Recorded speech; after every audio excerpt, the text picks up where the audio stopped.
Okay, time being 6 o'clock, I'd like to call our meeting to order. All members present. So let's start with our first agenda item, which is a COVID-19 update. So it's all you, Mr. Marty. Yes, sir. So we have about 130 people in town currently, with about that many also in quarantine. And I'm sure if anybody has checked the school's dashboard, it's about 125 or so. Yeah, 125 kids and staff that are quarantined from the high school. I mean, I am hopeful that our numbers will slightly decrease, if not, significantly decrease, because the holidays are behind us, and that we have people out there getting vaccines into their arms. And thank you for everybody willing to roll up your sleeve to get this vaccine. And the state reported 2,500 new cases yesterday. Excuse me, tonight, which is significantly fewer than the last couple nights. As you probably know, we were pushing 5,000 or more for a long time. So hopefully the holidays are passing us over, and the no more gatherings will help bring those numbers down.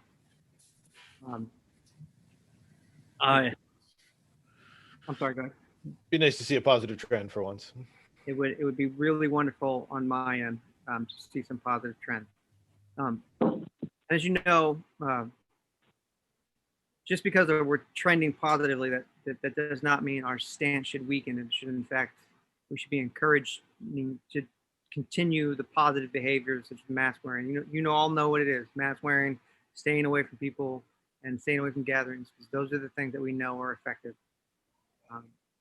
And I'm aware that our businesses are hurting, and it's not lost on me, and it's not lost on the office. I get the calls every day. Hey Marty, we had a positive case. What should we do? I've developed a relationship over almost 3 years with most of these restaurants, most of the businesses in town, and I value them, and I value their role in our society. So, yeah, if you have any questions, please give us a call, and we'll do our best to get them answered. 781-982-2119. That's it. I know there's anybody has any questions, I'd love to hear them if you got any for the COVID-19. Questions on COVID-19 update? Awesome. All right. Next agenda item is COVID-19 vaccine update. I am pleased to report that we are 2 clinics deep already, and that we are doing another first responder clinic tomorrow morning. I am super excited to be able to move us through this and in the right direction. Know that I'm not sitting on doses. As soon as we get them, we schedule a clinic. I can't schedule a clinic and not have any, without any doses. And I can't move to the next phase of vaccine distribution until our region kind of moves that way too. But just know that we won't intend to waste any vaccine. And if for some reason one of our firefighters or police officers can't make it, we have a list right now of people who are next in line on that call up for phase 1. So that's what we're working through. And as soon as we start phase 2, it'll start with our 65 and older elderly housing, low income housing, and we have plans for all of that. We have plans for mass distribution at the senior center.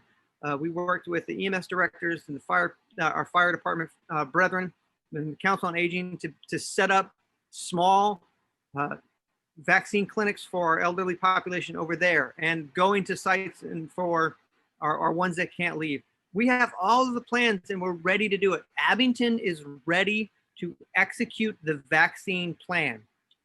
What I can't expedite is delivery of the vaccine to us. We are one of the communities that are working with Dan Muse and the Brockton Hospital, and we're doing the best we absolutely can to make sure that we get vaccine as fast as possible. And as soon as we get it, we will move forward with whatever phase we're in. It won't be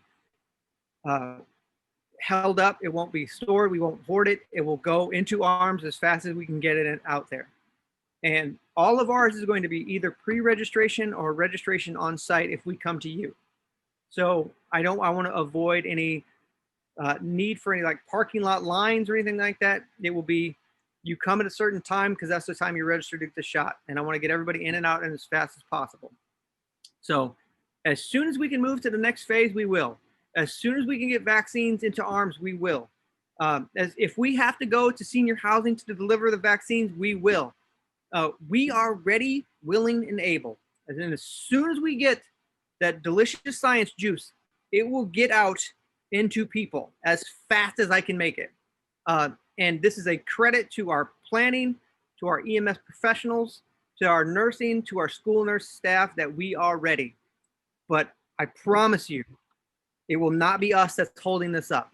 It will be because we don't have the vaccine. Because I can't, in good faith, schedule clinics and then have to cancel them because we don't get a delivery. That would be worst case scenario nightmare. And I don't want that. I don't want our people lined up or camping out for vaccines. It's just not how we want to do it. We want to make sure that we're doing this safe, equitable, and as efficiently as possible. I hope that covered everything. But if you have questions, please, I would love to hear them because there might be something that I don't see in the office that you guys might.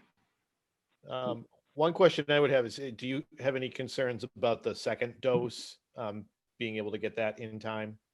I mean, the same concerns I have for getting the first dose, honestly. Like, but we know that the first dose seems to have a high degree of efficacy, right? So the people that get the first dose after about 10 days of immune response don't seem to be diagnosed with COVID as much. I'll take that with a grain of salt from a guy who's on a Zoom call right now. But the science on that is solid. And what we're doing right now is getting everybody's first shot, right? Because I don't want to, like I said, we're not hoarding vaccine. We're giving it out as soon as we get it. We're supposed to, without having to ask for it, get the second dose. We have asked for it just to be on the safe side, and the delivery is expected in the next couple of days. Okay. Of the second dose, the second dose for the shots that we've been giving out. And I don't count my chickens before they hatch. I won't count my vaccine until I see it in my freezer. Do you know, like the second shot for it's a 21 day, is that a minimum? So if somebody goes, 28 days later, and you got a few days, can't be earlier, but a few days on the other side. Okay, so people don't need to panic if they can't get in at day 28 then. No. All right, cool. That was the only question I had. And we're scheduling clinics so they're in the middle of the week, in case there is any of those oopsies, right? So we have a little time on the other side, So, and in my opinion, that's a great problem to have. It's like, oh, I might be an hour late for my second dose. Cool. Like that's the kind of problems. That means you got a first dose, and that means we're moving on. We're moving in phases. I'm looking forward to that. We'll get there. I know. I'm impatient when it comes to getting this, because every day we wait, another vulnerable population or medically fragile person could get sick. So it's frustrating for me to want to get started and not be able to. But you're right, we'll get there. Marty, you mentioned before too about the emergency youth authorization. Do you know where people can find that if they want to read that? The EUA, I believe it's on our website. If you go to news and announcements, and it's also at mass.gov. If you Google mass.gov coronavirus vaccine EUA, you can't miss it, but it should be on our website under news and announcements. If not, I'll put a link tomorrow. Thank you. Yep, no problem.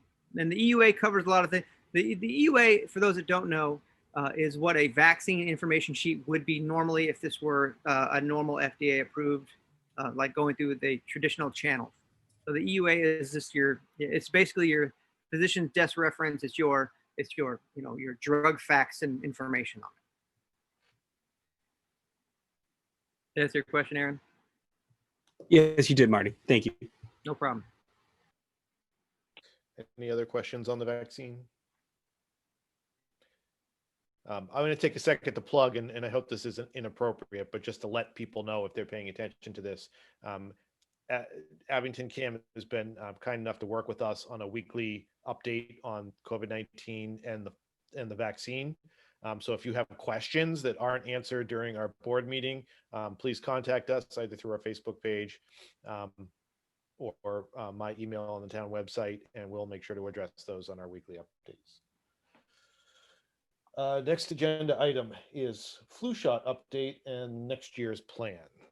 So I know everybody saw that the flu shot was originally, the mandate was moved, the deadline was moved to the 13th, and the very next day it was eliminated.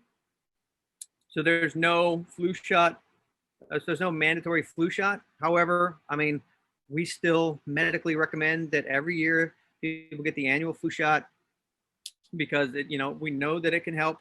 So our plan for next year, sorry, it's gonna happen. Our plan for next year is to do the exact same thing, is to offer several clinics beginning at the start of flu season and going all the way through probably the end of the year. And that is just, I think it was Christina that mentioned it last time, this is an access question. We want to provide access to the flu shot as much as we possibly can. So that's what's important to us. Whether it's mandated, really, I don't care. It is medically useful. It is the thing that we want people to have access and the ability to get. So we will continue to do our best to offer it in the upcoming, until in the foreseeable future for flu clinics as far as I can see out. Sorry about the dinging. And next year's plan, are we, do we have something in works for the next year or? It will be, so our plan is to do the same thing we did this year. Okay. So it's starting in early September, it should be September, depending upon how quickly the stock gets to us, to have both shot clinics at the senior center and in the Meyer room at Town Hall. That's that first room on the right, for our families, and for our kids and for our seniors and adults as well. It's just we want to be able to provide the thing that is medically feasible, that we have access, and we can increase people's ability to get. That's what's important to us, and so we will keep doing it. And I understand that it's a personal choice for a lot of people, and we're not trying to infringe on that. I get it. This is just us trying to be helpful. Awesome. Any questions on flu shots? All right. Next item on our agenda is approval of minutes. So we have three meetings that we need to approve minutes for. First is for November 16th. Does anybody want to make a motion to approve those? I'll make a motion to approve the minutes of November 16th, 2020. Thank you, Mr. Christian. Do I have a second? I'll second that. Okay, Linda seconds. All in favor, say aye. Aye. Aye. Minutes from 11/16 approved. Next is our minutes from December 7th. If anyone wants to move to. I'll make a motion. Awesome. Do I have a second? I'll second. Seconds. All in favor of approving the December 7th minutes? Aye. Aye.